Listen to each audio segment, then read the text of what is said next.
देखेंगे तो लास्ट हमारी बात हुई थी जाथारणी। जाथारणी के नेक्स्ट है, ये कुछ और पॉइंट्स लिखे हो जाथारणी के बारे में, देखते हैं इनको।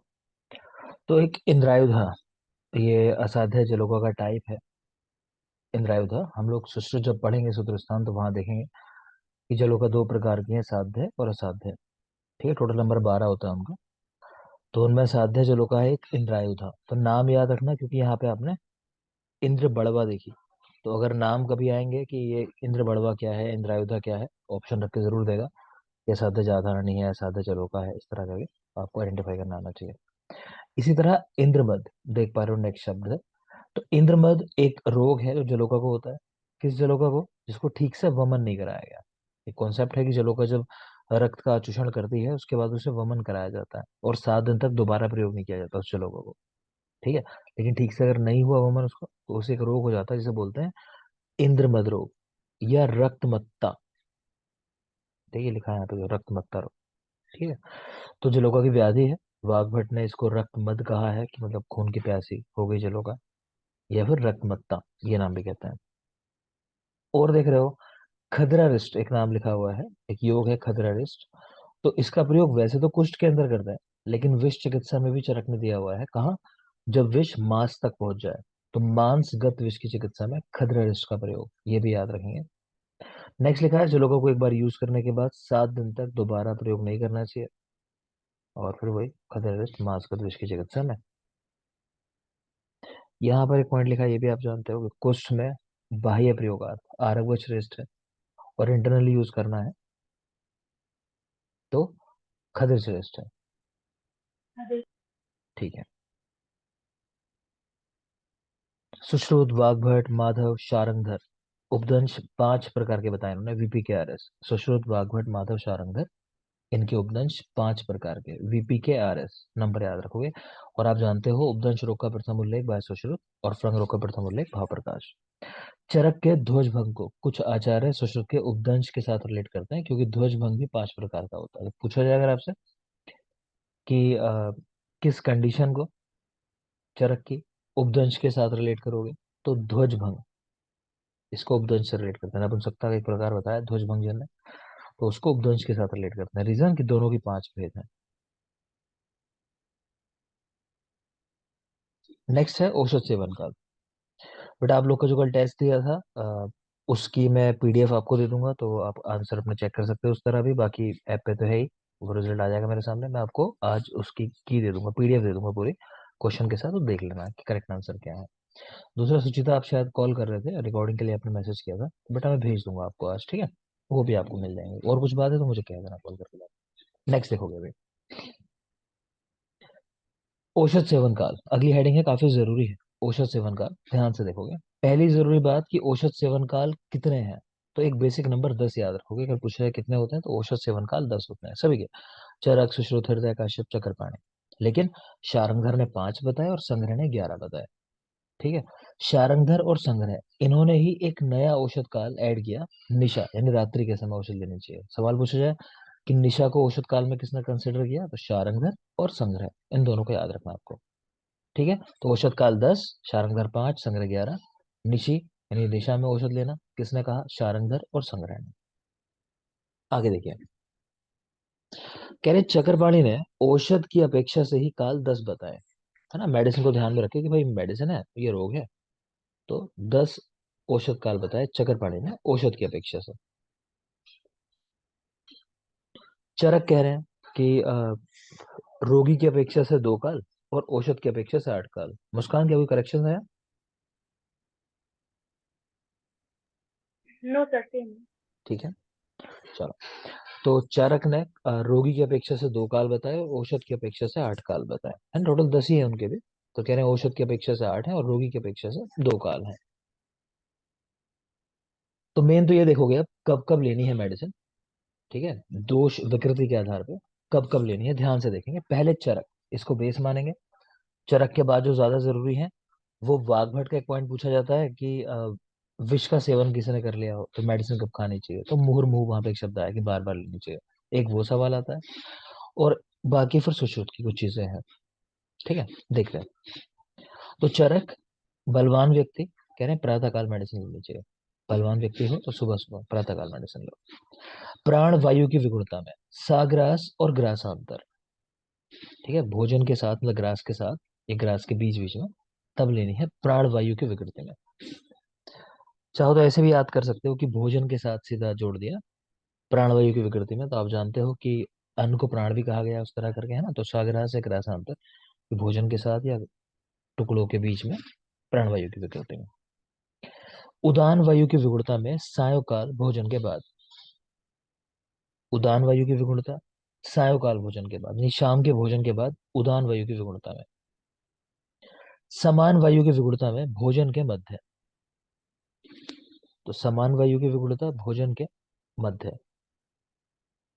व्यान वायु की विगुणता भोजन के बाद, तो इसको याद करने की ट्रिक लिखी है कि भोजन के बाद विमान में जाना चाहिए, मतलब अगर आप कहीं सफर कर रहे हो तो अपना पहले कुछ खा पी के तब जाओ। तो व्यान यानी विमान उस तरह याद कर लो कि व्यान वायु की विगुणता में भोजन के बाद। अपान वायु की विगुणता में भोजन के पहले, ठीक है, शब्द है प्रागभक्त। अपान वायु की विगुणता तो भोजन के पहले। श्वास कास पिपासा, इसमें मुहुर्मुहु, अगर सोच के भी देखो तो देखो, जिसको श्वास रोग होता है तो बार बार सांस चढ़ता है उसका, है ना। किसी को कास होता है तो बार बार खांसी होती रहती है। किसी को प्यास लगी हो तो बार बार पानी पीने का मन करता है, उसे ऐसा होता है कि प्यास बहुत लग रही है। तो इन कंडीशन में मुहुर्मुहु, या फिर किसी को प्यास लगी हो तो ऐसा तो नहीं कहोगे रुक जाओ अब नहीं मिलेगा पानी, अभी तो पिया था 5 मिनट पहले तुमने, घर कोई गेस्ट आए, यार पानी ला दो, क्या कमाल ही है, 5 5 मिनट में पानी मांग रहे हो,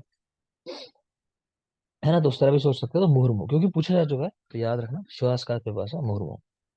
नेक्स्ट है हिक्का में, तो हिक्का में कह रहे हैं सामुद और लघु अन्न में मिलाकर। सामुद यानी भोजन के साथ, वो भी कैसे भोजन के साथ, लघु, लाइट, ठीक है। तो हिक्का में सामुद लघु भोजन में मिलाकर। वैसे भी हिचकी जब आती है देखा होगा तो घर वाले क्या करते हैं, समय में कुछ खा लो कुछ पी लो, है ना। उस तरह याद रख सकते हो कि भोजन के साथ लेकिन हल्का। अरुचि में, जब खाने का मन नहीं कर रहा तो चित्र विचित्र भोजन में मिलाकर, कि जो पसंद हो, चलो एक काम करो आज ये चीजें मिला के खा लो, नमकीन खा लो, ये खा लो, तो ऐसा। तो अरुचि में चित्र विचित्र भोजन में मिला के। फिर से एक बार देखेंगे। तो बलवान व्यक्ति प्रातःकाल, प्राणवायु की विगुणता साग्रास ग्रासांतर, प्राणवायु की विगुणता साग्रास और ग्रासांतर। उदान वायु शाम के भोजन के बाद, समान वायु भोजन के बीच में, और व्यान वायु भोजन के बाद, ठीक है।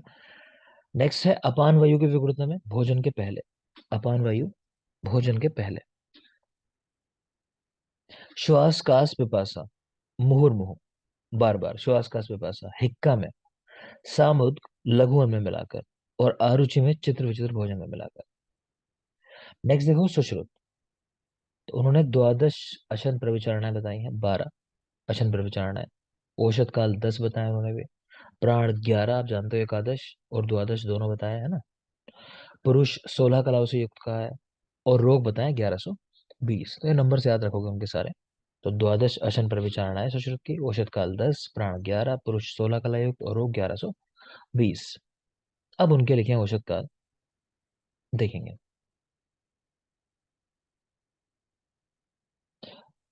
इसमें शायद आगे इमेज भी लगाई है, नहीं लगाई है, चलो कोई बात नहीं, यही देखते हैं।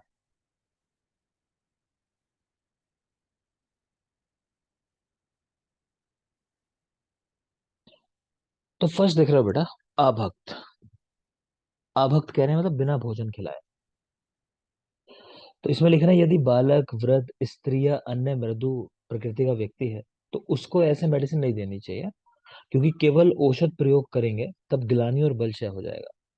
तो आभक्त जो टाइम है मतलब बिना भोजन खिलाए सीधे मेडिसिन दे रहे हैं, सिर्फ सिर्फ मेडिसिन का प्रयोग किया जा रहा है उस समय में, भोजन नहीं खिलाया जा रहा। तो जाहिर सी बात है कि बच्चों को या वृद्ध को या स्त्री को इनको नहीं देना चाहिए, बस यही लिखना है कि अगर आपने ऐसा किया तो गिलानी और बलशय होगा। नेक्स्ट है प्राग भक्त, तो वृद्ध, बालक, भीरू, कृश और स्त्रियों के लिए हितकर। प्राग भक्त यानी भोजन खिलाकर, ठीक है, थोड़ा सा मतलब ये खिलाया उसके बाद मतलब भोजन भी खिलाया जा रहा है, कुल मिला के बात यह है। तो ये दे देना है, वृद्धों को, बालकों को, भीरू, कृश, स्त्रियों, इनके लिए हितकर है। एक है अधोभक्त, ठीक है, भोजन के पश्चात कि पूरा भोजन अपना जो खाना खाया, तो ऊर्ध्वकाय के विकारों में, जैसे आपने ऊपर उदान वायु देखा था, उदान वायु की वजह से ऊर्ध्वकाय के विकार होते हैं ना चरक में, अगर आप देखोगे तो उदान वायु की विगुणता में कह रहे हैं सायकाल भोजन के बाद, है ना, सेम ही बात है देखा जाए तो अगर। ठीक है, तो अधोभक भोजन के पश्चात, तो ऊर्ध्वकाय के विकारों में देनी है। मध्य भक्त तो मध्य देह के विकारों में, मतलब भोजन के बीच में कह रहे हैं मध्य देह के विकार हैं, तो जरूरी वाले जो वो ध्यान से देखोगे, अगले दो तीन जो है ये काफी जरूरी है, सवाल नहीं पे आता है। तो एक है अंतरा भक्त। अंतरा भक्त का मतलब उन्होंने लिखा है पूर्व और अपर भोजन के मध्य, यानी सुबह और शाम के भोजन के बीच में। तो दोपहर में मान लो कि सुबह और शाम दोनों का टाइम जो है खानों का उनके बीच में। तो ये कब देते हैं? मन को बल देने वाली औषधियां देनी हो, दीपनीय औषधियां या हृदय औषधियां देनी हो। ठीक है, तो अंतरा भक्त ट्रिक लिखिए एमडीएच। ठीक है, खाने के अंदर क्या है, अंतरा भक्त मतलब खाने के अंदर क्या है, एमडीएच, एमडीएच वही मसाले। तो एम यानी मनोबल का, डी से दीपनीय, एच से हृदय, इस तरह करके याद रख सकते हो। नेक्स्ट देखो साभक्त, यानी भोजन के साथ, स्त्री, दुर्बल पुरुष, औषध द्वेषी, बालक, वृद्ध, इन सबको दे सकते हो। तो जानते हो भोजन के साथ जितनी भी कंडीशन है ना, कि भोजन के जस्ट बाद, भोजन के साथ, है ना, और प्राग भग, वो सारी जो कंडीशन है वो इन्हीं के लिए है, स्त्री, दुर्बल, वृद्ध, इन लोगों के लिए, बालक। नेक्स्ट है सामुद्ग, सबसे जरूरी यही है। जैसे चरक में आपने देखा था, हिक्का में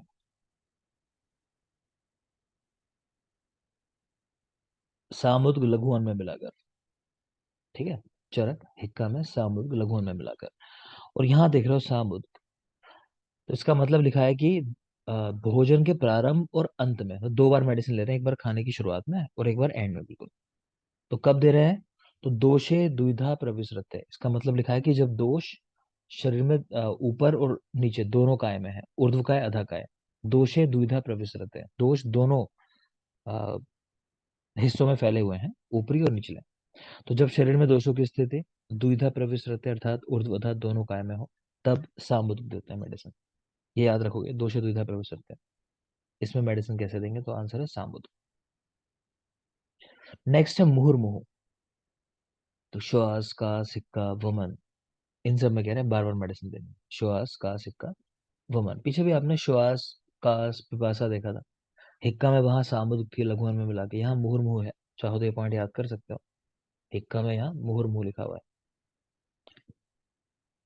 साग्रास भोजन के साथ, चूर्णम बलम अग्निशु दीपनियम वाजीकरणम च, यानी अग्नि को बल देने के लिए मेडिसिन जो दे रहे हो, दीपन करने के लिए, या वाजीकरण औषधियां। तो सवाल पूछ लेता वाजीकरण औषधियां कब देनी चाहिए, ये स्पेशली याद रखना। तो साग्रास, वाजीकरण औषधियां, साग्रास। अगला भी पॉइंट काफी जरूरी है, ग्रासांतर। तो वामनी औषधियों का धूम और श्वास आदि रोगों में प्रसिद्ध एवं दृष्टगुणी अवलेह, कहने का मतलब यह है कि अवलेह देने हैं, और वामनी औषधियों का धूम, तो वो देना है ग्रासांतर यहाँ पे। तो सुश्रुत एक बार फिर देखेंगे, खासकर जरूरी वाली चीजें। तो नंबर जो लिखे हैं, द्वादश अशन प्रविचरणाएं, औषध काल 10, प्राण एकादश, पुरुष 16 कलायुक्त, रोग 1120। आभक्त, क्रश, वृद्ध, स्त्री, बालक, इनको नहीं देना, अदरवाइज गिलानी बल से हो जाएगा। प्राग भक्त दे सकते हो, अधोभक्त ये देना है ऊर्ध्वकाय के विकारों में, अधोभक्त। मध्य भक्त मध्य देह के विकारों में, अंतरा भक्त मनोबलकर दीपनीय हृदय औषध है। ठीक है, तो प्रातः और साय के भोजन के मध्य कह रहे हैं अंतरा भक्त। सा भक्त अगेन स्त्री दुर्बल पुरुष को देना है।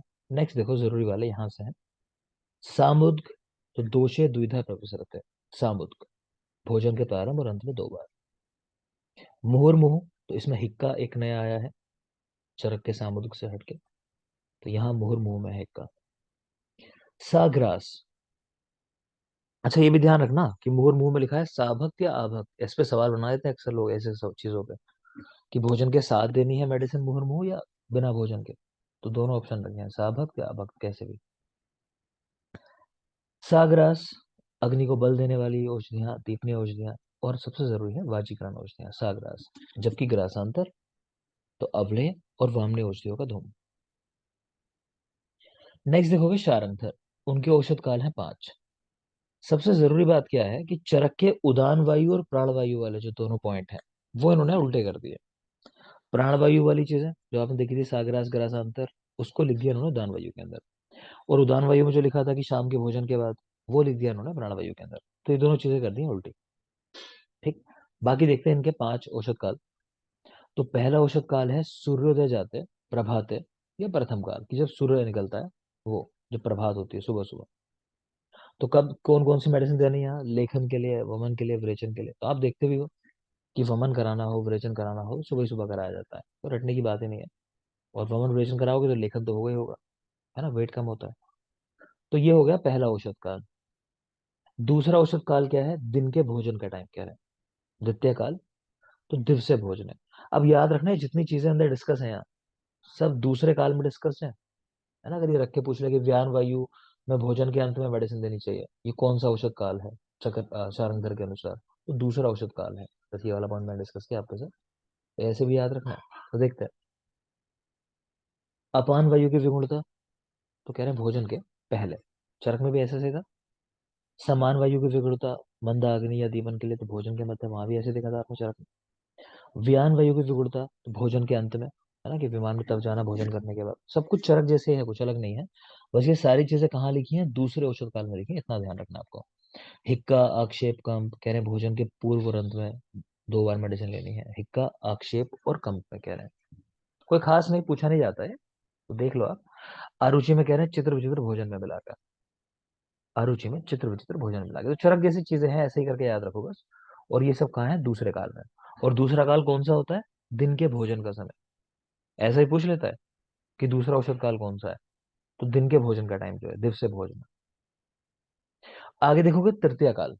तो तृतीय काल में बस वही चीजें हैं जो अपवाद हैं, जो दोनों उल्टी कर दी हैं इन्होंने। उदान वायु का प्रकोप हुआ या स्वर भंग हुआ, कह रहे हैं उदान वायु की वजह से होता है, तो सागरास ग्रासांतर। और प्राण वायु की विकृति है तो शाम के भोजन के बाद। ठीक है, तो तीसरे वाले में सर वो चीजें जो अलग है बिल्कुल चरक से, अपोजिट। नेक्स्ट है फोर्थ औषध काल।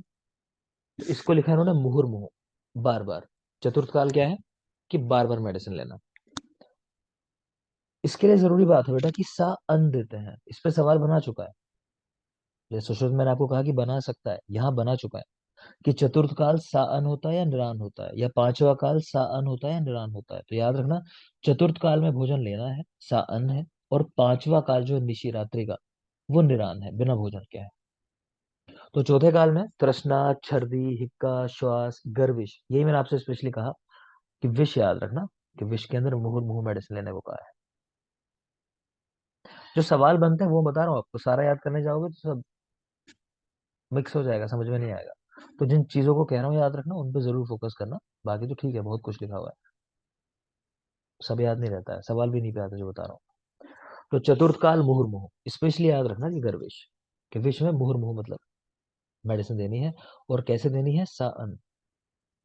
नेक्स्ट है पंचम काल, यानी निशी। तो ये निरान देनी है, बिना भोजन कराए। कहाँ दे रहे हैं, ऊर्ध्व जत्रुगत विकारों में।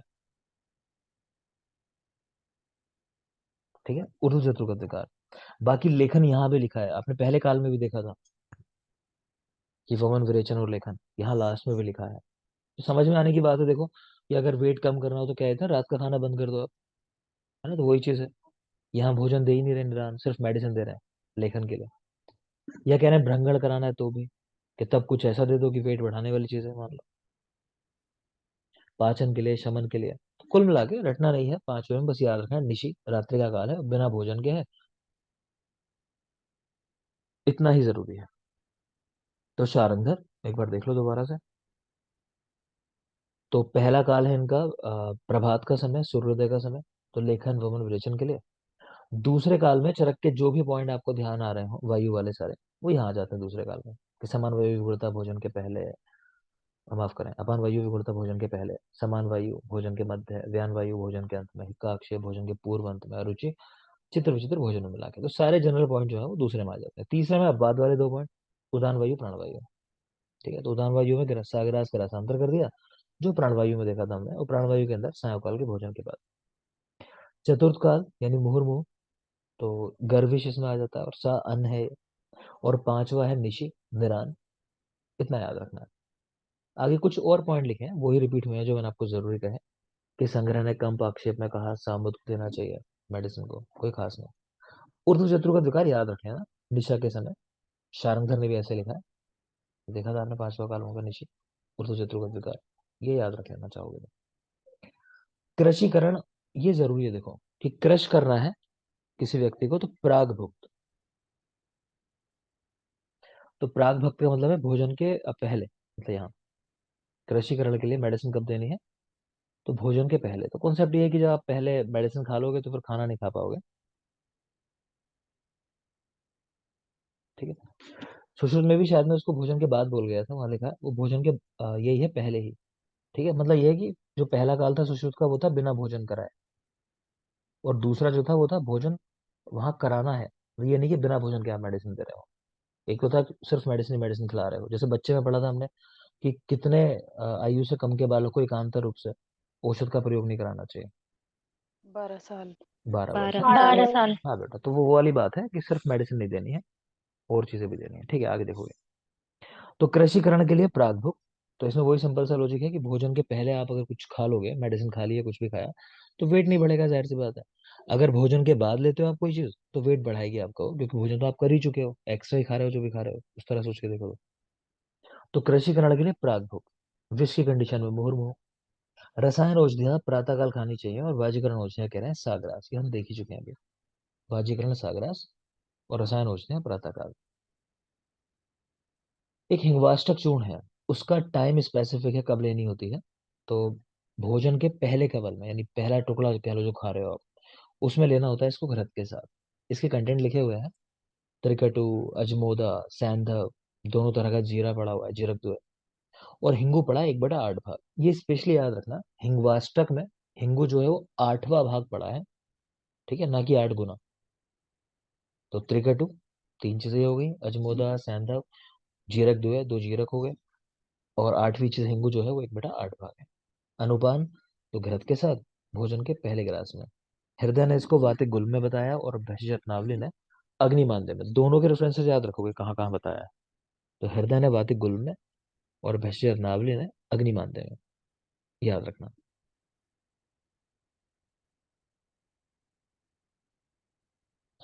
नेक्स्ट, प्रसव। तो प्रसव का कारण क्या है, तो सुश्रुत का पॉइंट ऑलरेडी आप पढ़ चुके हो, कि स्वभाव कारण है इसका, काल के प्रभाव से, जैसे व्रंत से मुक्त फल स्वभाव से ही पतित हो जाता है, उसी प्रकार काल प्रकर्ष से नाड़ी विबंधों से मुक्त हुआ गर्भ प्रसव के लिए प्रेरित होता है।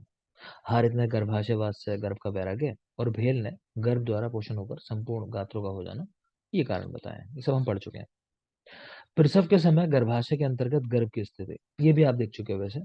तो चरक ने कहा, जन्म काले तू प्रसूति मारुत योगात परिवृत्या वाक्सिरा, अर्थात मारुत योग से घूमकर नीचे की ओर सिर वाला होकर वत्य मार्ग से बाहर आता है, ऐसा होना प्रकृति है, इससे भिन्न विकृति है। ठीक है ना। प्रसूति मारुत योगात, कि वायु से वो घूम के बालक जो है नीचे की ओर सिर वाला हो जाता है। सुश्रुत, सेम बात। सा योनि शीर्षाम याति स्वभावात प्रसवम प्रति, कि बालक जो है सिर से ही प्रसव के लिए आता है, और ऐसे स्वभाव के लिए डलहन ने पूर्व जन्म के कर्मों को कारण माना है। ठीक है। संग्रह, उदर स्थित गर्भ जन्म काल में प्रसूति मारुत योगात परिवृत्या वाग सिर वाला होकर निकल जाता है। तो चरक वाले पॉइंट और सुश्रुत वाले मिला के, कि इसके बाद हृदय से चयुत हो अपरा निकलती है, यह प्रकृति अन्यथा विकृति है। सबने एक ही बात कही है। इंदु देख लो, उदर में पृष्ठ अभिमुख गर्भ घूमकर नाभि की ओर अभिमुख होकर नीचे की ओर सिर करके निकलता है। भेल, कि जो अंग आगे होगा वही पहले उत्पन्न होगा, और भेल में ही आत्रे का स्टेटमेंट है कि गुरु होने से सिर पहले उत्पन्न होता है, मतलब सिर पहले आगे आगे आता है, ऐसा लिख रहे हैं। तो ये सब बातें हम पढ़ चुके हैं, कोई नया पॉइंट नहीं है इनमें। नेक्स्ट चलोगे बेटा, त्वचाएं। ये जरूरी है, ध्यान से देखोगे। त्वचा कितनी होती है, तो सबने त्वचाएं 6 कही। सुश्रुत, हृदय और शारंगधर ने त्वचाएं 7 कही। तो चरक, संग्रह, भेल, त्वचाएं 6, सुश्रुत, हृदय, शारंगधर त्वचाएं 7। ठीक है, तो हृदय की 7 है, संग्रह की 6 है, ये स्पेशली याद रखना। बाकी सा से सुश्रुत, शा से शारंगधर, सा से 7। ठीक है ना। लेकिन हृदय की 7 है, संग्रह की 6 है। नेक्स्ट देख लोगे चरक। चरक की त्वचाएं 6 है। तो सारी त्वचाओं के नाम नहीं दिए। उदक धरा, असरक धरा, है ना, उसके बाद तीसरी, चौथी, पांचवी, छठी। तो बच्चे कर देते हैं कि वो ABCD सुनाओ, कि ABCD, उसके बाद एक आता है, फिर उसके बाद एक और आता है कुछ ऐसे वाला, फिर नंबर चला दिए बस। नाम दो के ध्यान रहे होंगे, तो उदक धरा, असरक धरा, दो के नाम, फिर तीसरी, चौथी, पांचवी और छठी। रोग बताएं किस त्वचा के अंदर कौन सा रोग हो जाता है। तीसरी त्वचा में कह रहे हैं सिद्म और क्लास, ये रोग हो जाता है, सिद्म और क्लास। अब कुछ कुछ इन रोगों को भी आप पढ़ चुके हो वैसे, थोड़ा बहुत आइडिया है आपको कुछ चीजों के बारे में, हम डिस्कशन में नहीं जा रहे, लेकिन नाम तो एटलीस्ट सब आ गए होंगे यहाँ की, हाँ पढ़ाए गए। तो तृतीय त्वचा में सिद्म और क्लास है। चौथी त्वचा के अंदर दद्रु और कुष्ठ होता है। पांचवी में अलजी और विद्रधि। और छठी त्वचा इसके छिन्न हो जाने पर तमहा प्रवेश और कृष्ण रक्त स्थूल मूल वाली दुष्चिकित्सा अनुशिका, ये पर्वों पर उत्पन्न हो जाती है। तो याद रखना, पहली और दूसरी त्वचा में कोई रोग नहीं लिखा है। तीसरे से स्टार्ट करना है, जैसे जाथारणी आपको पढ़ाई थी, है ना। तो कहा कौन से स्टार्ट थी जाथारणी? दूसरे दिन से, जो हमने नंबर याद की ट्रिक अपने, है ना। ये अक्षय शुक्ल वर्ण की छठी में भाई हम के साथ गए, माता भद्रकाली रोती हुई वर्धना चंड कपालों से मिले। तो याद कर लिए होंगे सब नोट ट्रिक। एक आध क्वेश्चन हो जाए, चलो पहले फिर आगे बढ़ते हैं। Rupali. Rupali. Yes sir. Nakini. Yes sir. Nakini जाथारणी पढ़ाई आपको, क्या पढ़ते हो आप?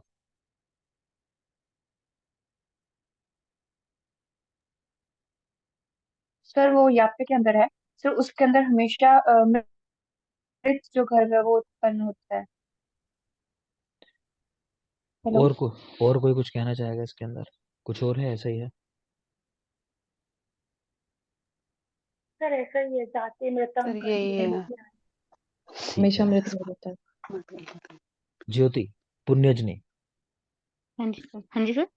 पुण्यजनी एक जाथारणी है, सर पुण्यजनी है। हाँ, उसमें सर जो गर्भ होता है वो नष्ट होता है, और वो एक पिशाची है उसके जैसा ही है, उसमें सद्य है, उसमें नहीं है अम्लीयते। ठीक है। मनीषा। काल रात्रि।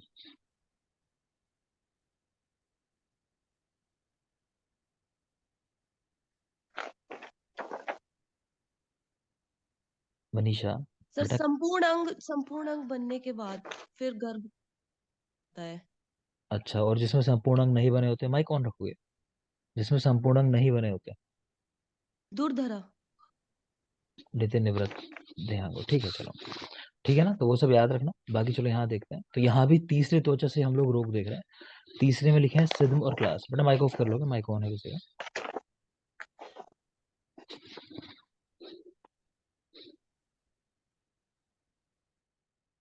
ठीक है। देखो, तो तीसरी में सिद्म और क्लास, चौथी में दद्रुकुष्ठ, पांचवी में अलजी विद्रधि, छठी में अरुणशिका। तो अपने तरीके से रट लेना। बाकी यहाँ लिखा है, ट्रिक भी लिखी है कि सिकिया डाकू है। तो सिकिया यानी सिद्म और क्लास, ठीक है। डाकू, तो डाकू यानी दद्रु और कुष्ठ। मैं तो इस तरह रखता था कि किसी डाकू ने अभी, ठीक है, आरुषि को मार दिया, ऐसा कर लो। किसी डाकू ने अभी आरुषि को मार दिया, जैसे आरुषि हत्याकांड तो बहुत फेमस था। आप वैसे भी याद रख सकते हो कि किसी डाकू ने, किसी यानी क्लास और सदु, डाकू यानी दद्रु और कुष्ठ, किसी डाकू ने अभी, तो अभी यानी अभी की जगह अभी कर लिया बस। या किसी डाकू ने अभी और आरुषि को मार दिया, ऐसा कर लो याद। तो किसी यानी क्लास और सदन, डाकू ने यानी दद्रु और कुष्ठ, अभी और अरुषि को, अभी यानी अलजी और विद्रधि, अरुषि यानी अरुणशिका, है ना, को मार दिया। तो याद करने के लिए इस तरह याद रख सकते हो। ठीक है, मैं पूछूंगा रोग किस त्वचा में कौन सा रोग होता है, याद होना चाहिए। ये त्वचाएं षडंग शरीर को व्याप्त किए रहते हैं, यानी पूरे हमारे जो 6 अंग हैं जिनसे जुड़े और अंग होते हैं, जिनको प्रत्यंग कहा जाता है, जिनकी संख्या, शिवांगी, कितने हैं प्रत्यंग? 56। 56। और काश्यप के? 87। 87, 87, है ना। तो ये 6 अंग जो हैं उनको व्याप्त किए रहते हैं ये त्वचाएं जो होते हैं। यही लिखा है कि largest organ of the body तो स्किन है, ठीक है। और यही लिख लोगे लार्जेस्ट ग्लैंड, तो लिख लोगे लीवर। लीवर। ठीक है बेटा। ठीक, आगे देखोगे। अच्छा, इसका एरिया लिखना चाहो तो वो भी लिख लो। देखो 1.73 मीटर स्क्वायर, स्किन का एरिया कितना होता है? लगभग 1.73 मीटर स्क्वायर। ठीक है, नेक्स्ट आती है सुश्रुत की त्वचाएं। तो सुश्रुत की त्वचाएं 7 है। याद करने के लिए हम एक ट्रिक याद रखते हैं, जो कौन कौन सी त्वचाएं हैं क्रमशः, कि आलसी टवेरा में, कि आलसी लोग जो हैं वो टवेरा मतलब गाड़ी में बैठ के जा रहे हैं, बाकी जो आलसी नहीं है वो पैदल वॉक कर रहे होंगे।